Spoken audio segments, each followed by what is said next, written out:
Pinnacle studio 17 मध्ये import केलेल्या फाईलला कट कसं करायचं, एक ठराविक भाग तुम्हाला त्या व्हिडिओतला नाही पाहिजे तर तो कसा उडवायचा, म्हणजेच इरेज कसा करायचा, डिलीट कसा करायचा, तर ते आपण या ठिकाणी बघू.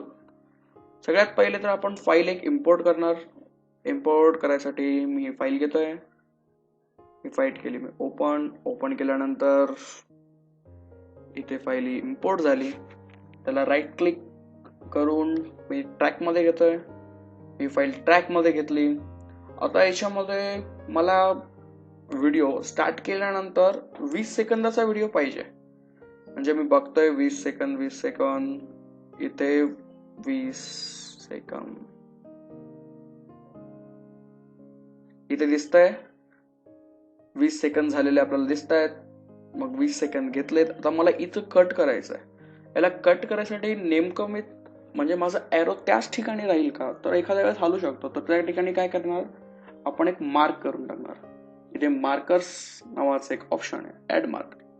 मग इथे मार्क केलं आपण. इथे ऑरेंज कलरचा एक मार्क आला, या ठिकाणी कट करायचंय. आणि आणखी मग या मार्कवर आपण घेतलाय, एरो घेतला. आता या मार्कवर कट करणार. तर कट करण्यासाठी इथे एक ऑप्शन दिलेलं आहे, स्प्लिट क्लिप नावाचं हे ऑप्शन आहे. तुम्ही कीबोर्डवरचं एन बटन जरी दाबलं तरी स्प्लिट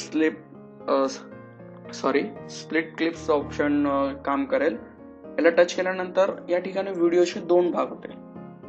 तसंच तुम्हाला आणखी थोडं समोर म्हणजे 40 सेकंदावर देखील एक कट मारायचा आहे.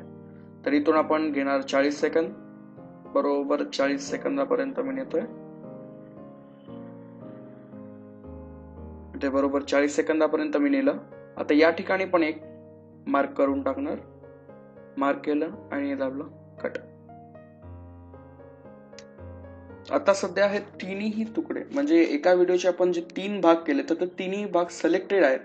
तर जर मी याला डिलीट केलं, हा मला ठराविक भाग डिलीट करायचा, पण मी जर आता डिलीटचं ऑप्शन दाबलं तर हे तिन्ही पण भाग उडतील. तर आपल्याला काय करायचं, आपण बाजूला एका ठिकाणी क्लिक करणार. मग जेवढा भाग पाहिजे त्याच्यावर एक क्लिक करणार.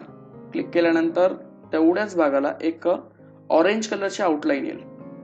या ठिकाणी आपल्याला दिसते की ऑरेंज कलरची इथे आउटलाईन आलेली. ऑरेंज कलरची आउटलाईन आली म्हणजे हा ठराविक इतकाच भाग सिलेक्ट झाला. आता हा भाग सिलेक्ट झाल्यानंतर डिलीट नावाचं बटन आपण दाबून टाकणार. किंवा माऊस वरचं लेफ्ट क्लिक आपण दाबलं तर इथे पण डिलीट नावाचं ऑप्शन येईल. डिलीट नावाचं ऑप्शन दाबतं हा पार्ट डिलीट होऊन जाईल. म्हणजे 20 ते 40 सेकंदाचा जो अंतर होतं, हे 20 सेकंदाचा जो अंतर होता, आपल्याला जो नको होता तो आपण या ठिकाणी डिलीट केलाय.